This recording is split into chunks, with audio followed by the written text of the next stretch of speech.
Yes, alright. Meron tayong bagong customer. Honda Click version 2, mga best friend. Ito. Yan. Problema ito. Silaw. Maaga pa. Yan. Ano sa tingin niyo?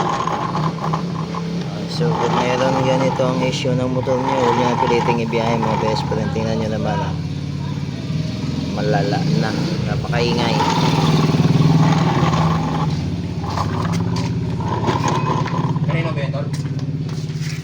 Dito sa kabila. Durog ng bearing nito. Wala na. Okay. Sa mga Honda Click diyan, huwag niyo nang ibiyahe. Huwag niyo nang persahin ibiyahe para hindi na lumala. Okay? Yan. Ha?